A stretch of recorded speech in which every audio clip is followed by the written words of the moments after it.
All right, let's see how these auto commands play out, and let's see the effect that they have on our images. You know, Photoshop's auto commands are a great place to start with color correction, whether you're a seasoned veteran of color correction inside Photoshop or whether you're just getting started. So what I want you to do is find your auto color file. Look for that guy. Again, hopefully he's in the same spot that my guy's in. Mine's in the bottom left corner. Auto color is always a great place to start with your auto commands. It tends to produce really good results. So make sure you click inside this file's window, the document window there, and then head up to your image menu, and then I'd like you to choose auto color from the list of menu items that we have here. And what we get is this sort of a result here. You can see there's been an obvious color shift here. It looks almost brown, doesn't it? It looks almost like it's, you know, there's some dying vegetation inside this photo here. But that's what the auto color command does. Now, specifically what he does is he takes the lightest point inside our image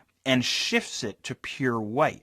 In other words, again, it shifts it to that white point, right? That's why we talked about that. It takes the darkest point inside our photo and shifts it to pure black. And then it takes the midtone, it finds the midtone pixel or the midtone color value and shifts it to 50%. So exactly what happened in our experiment in one of the previous exercises is exactly what's happened inside our auto color file, but obviously now it's happening inside a photograph instead of a goofy experimental file, right? So essentially what happens with auto color is it makes the highlights lighter, it takes the shadows and makes them darker. That's how it works.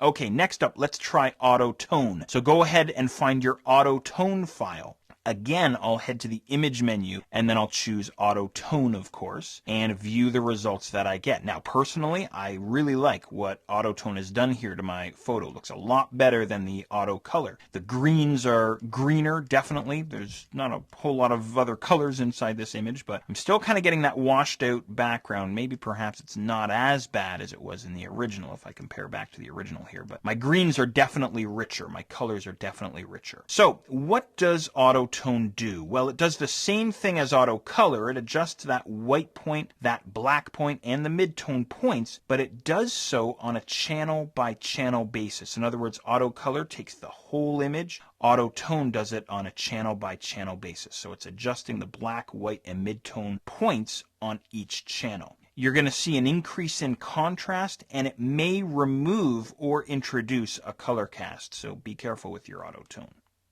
All right, we've got one more here, auto contrast. Go ahead and click on your auto contrast image window. Once again, back to the image menu, and then this time, of course, down to auto contrast and view your results. Now, I didn't see a whole lot in terms of a change, a bit of a change happening here myself with this image. Again, what happens is it's going to shift the black point, the white point, and the midpoint, and it's going to automatically adjust your contrast as well. Unlike the auto tone, it does not adjust on a channel by channel basis, and it does not remove or introduce a color cast. So there you go. That's kind of a run through of your auto commands here inside Photoshop. What you might want to do at this point is perhaps grab one of your own images and try running the auto commands on your own files. What I think I'll do here is I'm going to head up to my application bar, to my arrange menu, and I'll choose consolidate all and sort of do a comparison here. There's auto contrast, there's auto color, auto tone,